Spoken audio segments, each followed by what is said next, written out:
Hello, my correlistic people. How una dey? Hey. I say anything when it dey happen, me, I can shower pro.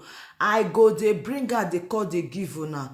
But before we start, good morning, good afternoon, and good evening. Depend on the time when you take dey watch me. My correlistic people, I say 2022, who not get sense, e no go fit get sense again because the way things dey go now. Many things don dey dobale, many things don dey happen when be say people no know say na the other side of life na dey.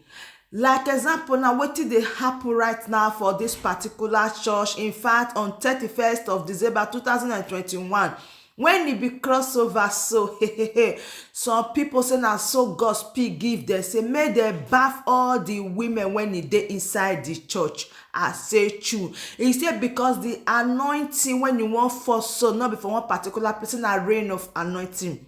My people, this matter when I dey tell una, so na so all the women started to queue up.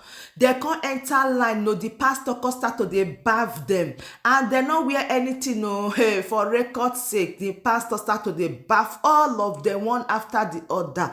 Say na God na speak to us, make he baff the members of the church. My correlistic people, this matter so e off me, oh, this one e off me.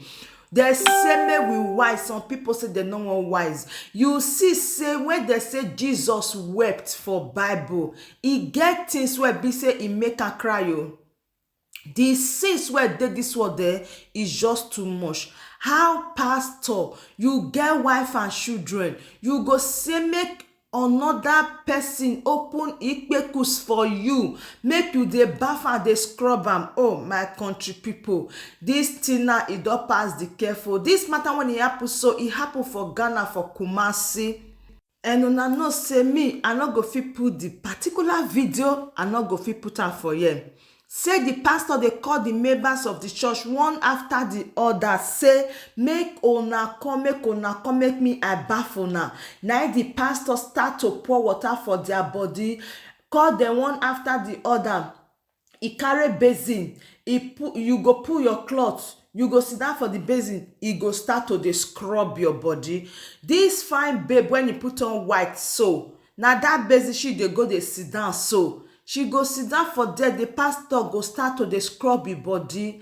Like the two pastors when e dey not be small enjoyment. To you dey tell me now, say as they do this thing, so their body, something not dey move inside their body. My correlistic people, things dey happen, oh. Hey. In fact, after everything when e happen all over the world about koro where be say you go dey for your house, you go pray, you go draw closer to God by yourself. You no need prophet to tell you wetin you wan hear. My sister, my brother, if something hard you, go down on your knees for inside house, make you pray to God. No be say you go dey rely on one place where be say you go do sacrifice. No, you fit pray to God by yourself. See, they say God give everybody power. Yes, so you get your own, use your own way, e go better for you. So the second one be say I wan go today na about Ooni of Ife with Queen Naomi. These two couples, so they be 5 and 6. Their love na one titi. Una remember say e get one certain time when be say Ooni of Ife come do birthday. Queen Naomi verse say if Ooni of Ife like make him marry as many wives when be say he like marry, say she no care.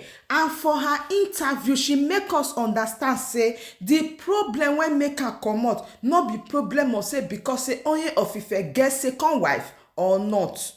But the problem be say her time don reach, her work don complete, na make she comot. But before I go deep into wetin dey happen, wetin I wan talk, how Ooni of Ife dey beg Naomi right now be say, una know say the marriage of our forefathers, the marriage of our grandparents with this modern life, not be the same thing, no. The marriage of our grandmothers where be say they bear marriage our mothers dey bear marriage, even they go farm sef, they go still come back do everything when e be say they suppose do for inside house, and they go still dey pregnant with all those heavy work wey they dey do. But this modern life now, my people, nobody wan suffer again, no, because all those suffer they don pass. People not dey fit dey bear again, no. They go say endure. No, na enjoyment people dey go marriage, they go dey enjoy these days. They not dey gree dey go marriage, they go dey endure. How many times you go take endure? Your grandfather endure, your grandmother endure, your mother endure. You yourself, you see marriage, you want still endure. Now the endurance go be on a name. Why not be enjoyment galore? So this one are some of the reason where be say Queen Naomi say e no go fit bear, because e get a lot of things where be say she dey see for inside the palace where be say to her personality e no jet to her. But so many people they bombast and say whether she no know before, wetin she dey think before she dey go the palace, say whether she no know say na that type of life na the king dey live, say why she decide to disgrace the palace. This one a serious issue where be say everybody need to put mouth and put ear for ground, but not do as we dey talk. So only of Ife so e don tire, because e dey bad say the word where everybody where they respect only of Ife, person where be say go enter somewhere, everybody go dombale. Una know the way they be for Yoruba land, they dombale for am, they go sleep for ground for am, they go pay homage for am. Say in they go somewhere, say the title when e dey e forehead be say Baba or Oba when e dey divorce wife every year. My people, you know the way the country Nigeria be say, if they don't give you one name, they don't give you one name, that one go be bullet for you. So now the court talk say only of Ife no fit bear am, say no, he no go fit carry this shame again. He go must make sure say Queen Naomi return back to palace. As me and you they talk, so only of Ife now don dey enter road, they go dey beg Queen Naomi with elders for inside Yoruba land. Ife kingdom, they beg Queen Naomi say make Queen Naomi come back to palace. But as me and you they still dey talk, so the thing never work out, because Queen Naomi say she not do again, say she stand by her word. My correlistic people, wetin you call the see for inside this matter now? E good say make Queen Naomi come back to palace, abi make she just remain for im mama place, because you know say me they always dey talk am for this channel, say one when they eat the kola, na inside the kola na the warm day. So now when be say Queen Naomi say e no dey come back to palace, you think now say make the king go ahead with his life? Because now they beg Queen Naomi never wan gree. Now be the cocoa, so they beg am every time, they beg Queen Naomi, but he say he never ready to come back to palace. So now say make I bring a comment back realistic people, say how una see this issue. Now wetin me bring come give una, but me we meet for the comment section, me we debate am.